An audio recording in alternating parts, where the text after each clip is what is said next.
There's a particular shame that comes from singing out of tune, or being told you've been singing out of tune, or just hearing yourself sound bad.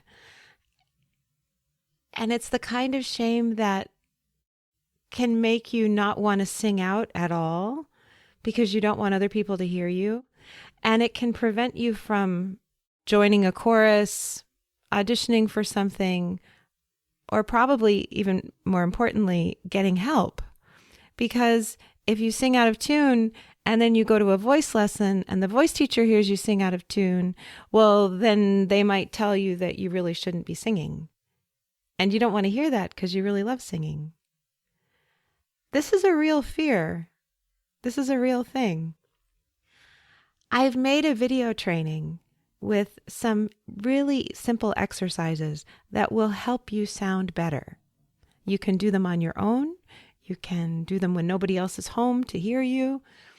Not all of them even require you to make a lot of noise. But if you do them, if you make a habit of them, if you make a practice of doing them, you will improve the sound of your voice and you will improve your tunefulness. Because honestly, most singing out of tune comes from bad technique, not because there's something wrong with your brain, you have no talent, God spites you, none of that. Most of singing out of tune is just about how you're using your body. And so I give you exercises you can do in the privacy of your own home and see how they feel, see how they work, and reach out to me and let me know. To get to those exercises, visit my website, mvmusique.com. Right on the homepage, there's a box where you can input your email and I'll send them right to you.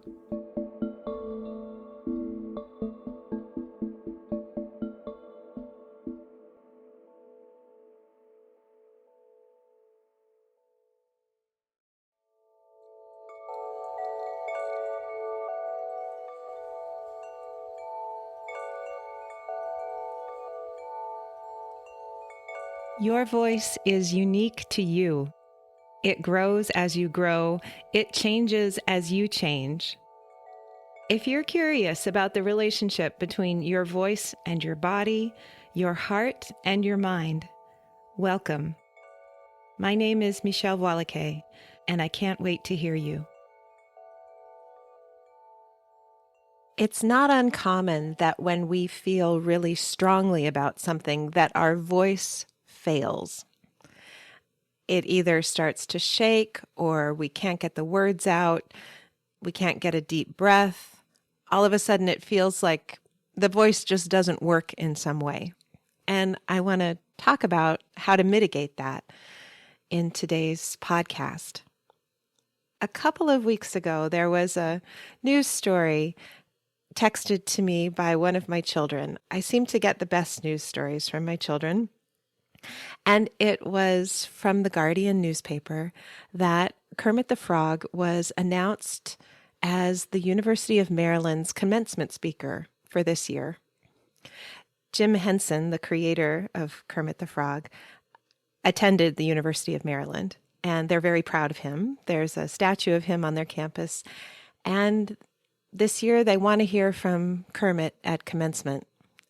And my first reaction was, oh my God, the Muppets are the only grown-ups left available to give us any advice about life. And then I remembered the advice of Fred Rogers of Mr. Rogers' Neighborhood, that whenever something terrible is happening in the world, when there's been an accident, when something awful is going on, the thing to do is to look for the helpers, to look for the people who are helping. And throughout history, we've always needed more helpers. I think that goes without saying.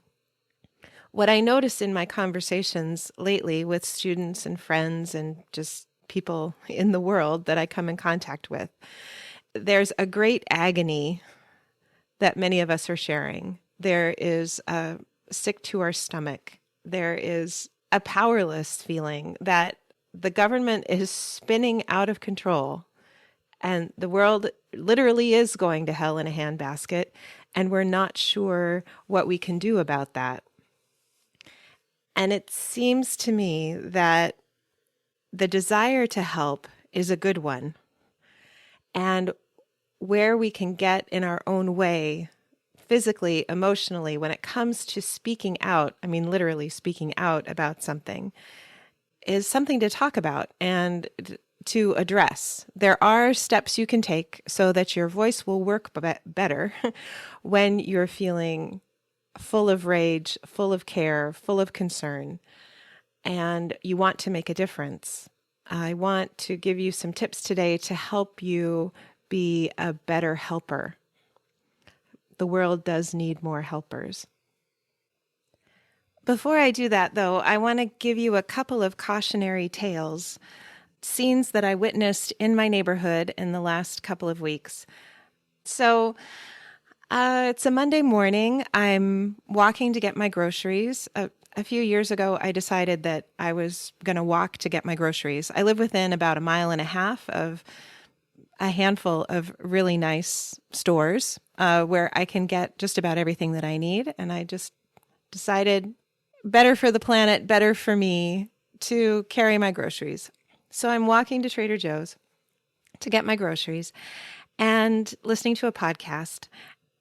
And all of a sudden, I hear this voice that to me is frightening. It's a man yelling. I don't know if the man is yelling at a hallucination or if the man is yelling at a person. Whatever the man is yelling at, it is scary. And I climb out of my podcast, take my headphones off and look around. And I see a man, a neighbor of mine. I don't know him, but he obviously lives in the neighborhood, yelling at the driver of a car who had just tried to turn left while he was crossing the street, and so very nearly hit him.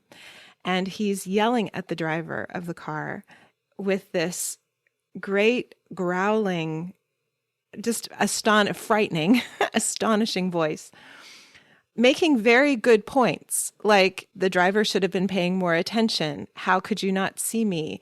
Nobody slows down for people anymore. Don't you know pedestrians have gotten killed on this street? All of the things, making very good points in the scariest voice imaginable, such that I thought that he was actually going to pull the driver out of the car and beat him to a bloody pulp. That did not happen.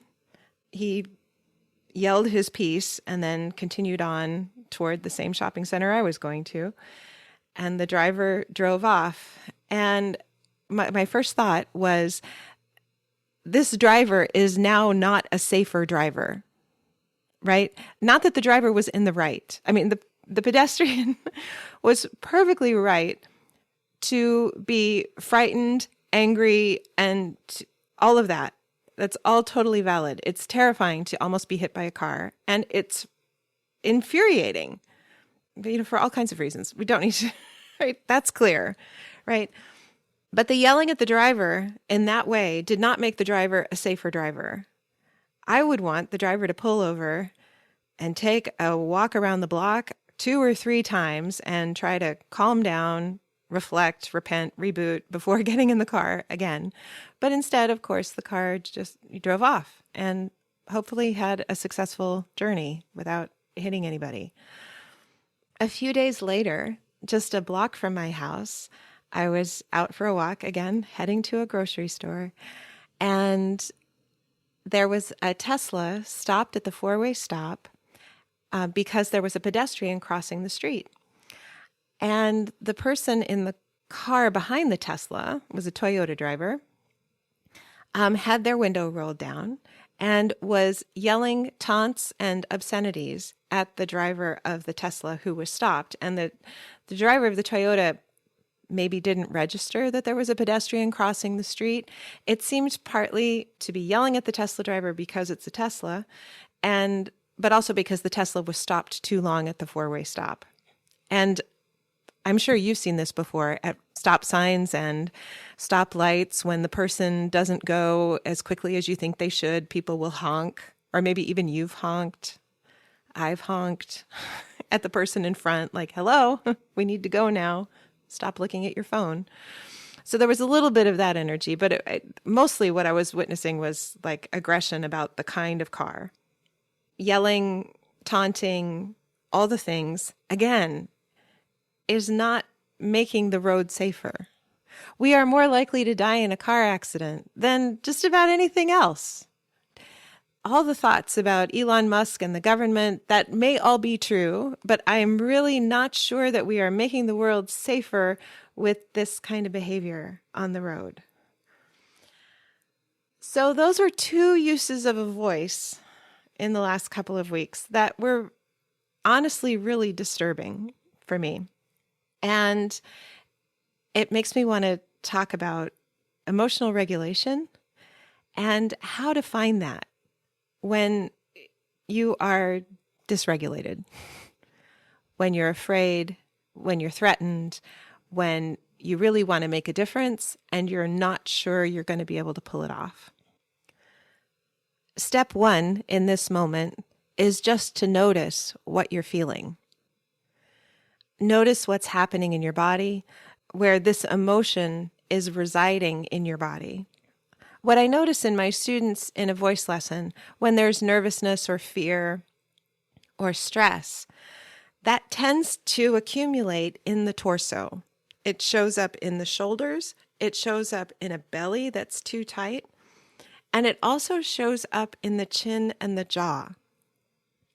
This feeling that wanting to make a point, that the chin automatically juts forward. Or not wanting to say the wrong thing, the jaw starts to clench. So step one is noticing what is, getting intimate with your own system, how you respond to strong emotion, where strong emotion resides in your body. And a really good time to do this is at home, where you feel safe, and imagining a scenario that is really triggering for you. It either pisses you off, makes you really scared, whatever that is. Just letting yourself feel that emotion, knowing that everything is fine. Nothing is actually happening right now. You're in a safe and cozy place. This is just a mental exercise to bring up that feeling and notice how your body responds. This is one of the techniques that I use when I am working on a song that is making me cry. I will intentionally sit with those emotions, feel that grief, that sadness, the longing, the love, whatever the song is bringing up that is bringing me to tears, and just feel the path of that through my body. I try to get really intimate with it, really clear about what happens, so that when it comes time to be singing the song and I start to feel that feeling, I know exactly, oh, that's the beginning of this, or this is where it's going to go next, or this is how far I can allow myself to feel into this emotion while I'm singing before it starts affecting my voice. It may feel like a waste of time, or like, Michèle, when I meditate, I want to be thinking about blooming flowers and rainbows and infinite potential. I don't want to be thinking about things that make me feel terrible.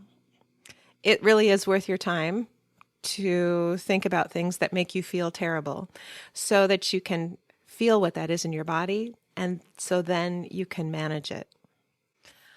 What was most upsetting to me about these two road rage incidents in my neighborhood was that the behavior of the person with the righteous anger, the expression of the righteous anger, did not make the world safer. Their expression of righteous anger actually made the world less safe. And that is not a good use of our energy. If anything, we need to make the world safer now. And when we are already angry, afraid, triggered, that's hard to do. It's hard to do. So that's why I'm talking about it today. Take some time on your own. How does it feel as the emotion travels through your body? Step one. Another way to think about that is notice what is, as a simple instruction. And then step two, once you're noticing what is, practice curiosity. Ask questions about it. Get curious about how you're feeling and what happens, for example, if you breathe into that part of your body. If your shoulders all of a sudden feel really tense, can you move those joints and can you breathe into those joints? Of course, all the air is going into your lungs, but can you just take a second, a minute? How about 15 seconds? I'll bargain you down to 15 seconds. You take 15 seconds to breathe into those shoulders that you're moving. And then notice how they feel. Do they feel better? If they do, if that feels like a strategy that will work for you, that's a strategy to practice on your own at home with the silly things, the not public things, the little things that irritate you and it's not of global importance. But in that moment, you can practice this. Oh, I just noticed my shoulders tense. What if I move them? And what if I breathe as I move them? Does that help move the emotion through? Does that put me in closer contact with the earth? That's where we're going. In those moments of high reactivity, can you reconnect to the earth? First, notice what's going on in your body. Conduct some experiments. Practice curiosity. Can you breathe into the part of your body that is having a freak out along with your mind? And does that loosen anything up? And then can you move lower? Can you begin to feel your legs? Can you feel your feet on the ground? Stomping your feet is a great thing to do when you're mad. Toddlers have it right. Can you stomp your feet, make contact with the earth, and start to feel yourself more grounded? For many of us, and I see this in myself and in my students, when performing, we escape into our heads. And it's like we can't feel our feet at all. We can't feel anything below our neck at all. It's like it's all disappeared and we're just sort of spinning in thought and sometimes panic. And it can feel like levitation, like there is no earth anymore. It's just a brain spinning out of control. I think what I observed in those two road rage incidents were two men who were so filled with emotion that there wasn't any way to contain it. The only thing to do was to throw it out into the world and hope for the best if they were hoping at all. I so know this feeling. I so know that feeling of feeling so much. It feels like the body can't contain it, and I just need to get it out into something. Get it out of my body, get it into the world, get it somewhere safe. And I have done a lot of ball slams in my life to that end. That's where you hold a weighted medicine ball over your head and then you slam it into the ground and then you pick it up and you do it again. It's a great exercise for your core. It's more of a core exercise than anything, but it is a great way to discharge excess energy, anger, rage, disappointment, grief, worry. You fill in your own blank. This is a time when we need to really learn how to take exquisite care of ourselves so that we can care more effectively for one another and be the helpers in the world. There are lots of specific ways that we get in our own way when we're trying to use our voice and we're experiencing emotion. I am thrilled right now by the example of Cory Booker speaking last week for over 25 hours without losing his voice, and just the human accomplishment of that and the vocal accomplishment of that, especially since he had intentionally dehydrated himself, because you can't excuse yourself to use the restroom when you're speaking on the Senate floor. That would have cut his time. And the voice runs on hydration. The vocal folds are covered with 3 layers of mucosa, like the kind of tissue that's inside your sinuses. And when we're dehydrated, they get sticky, right? They don't work as well, and they can fail. You can lose your voice. And I chalk it up to him being a professional voice user. He's been in public life for years and years at this point. He's figured out how to take care of his instrument, how to take care of his body, so that it doesn't wear out. He's in good fighting shape, you might say.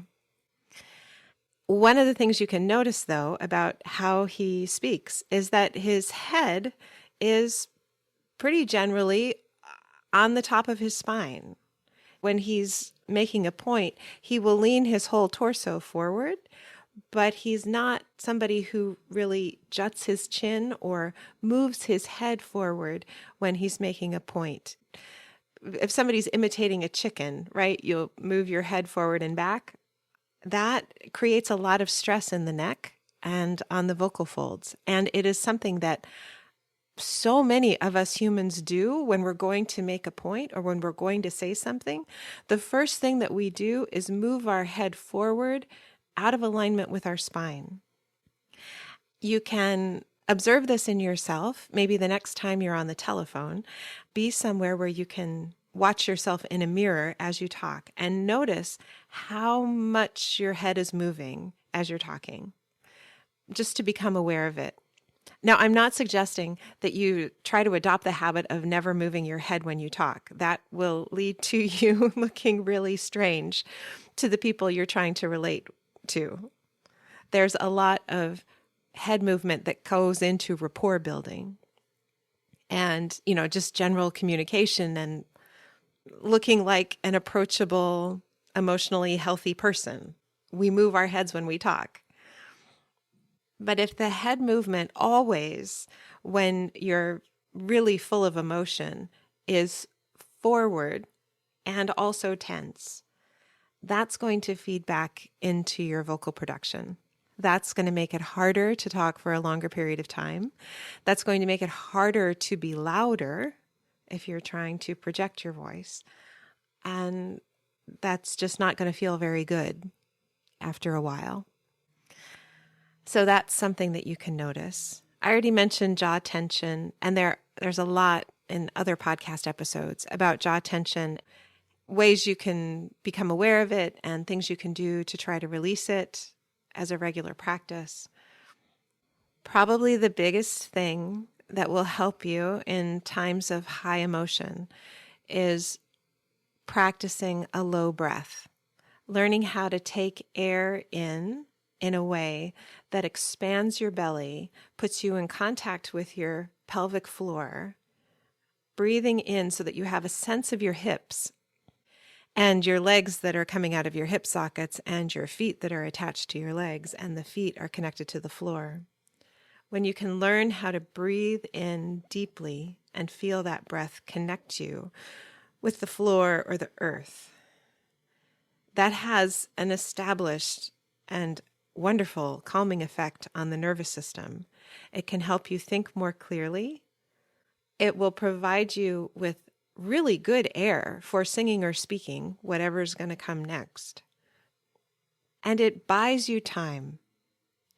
As you're taking that deep, low breath, it buys you time to notice what's going on in your heart, in your mind, in your body. It gives you time to ask a question about it. And it gives you time to formulate a sentence or a word, to avoid gratuitous expressions of righteous anger that unfortunately do not help, that only help you to momentarily feel better, but do not make the world a better place. Notice what's going on in your body. Get curious about it. Find a way to reconnect to the earth, to feel yourself at home on the planet. And I find the best way for me to do that is to practice taking a low breath, a breath that goes all the way in to the bottom of my lungs, expands my belly, puts me in contact with my pelvic floor. Our righteous anger is good. I really want us to leverage it in the healthiest, most effective ways possible. I really hope this has been helpful. Thanks so much for listening.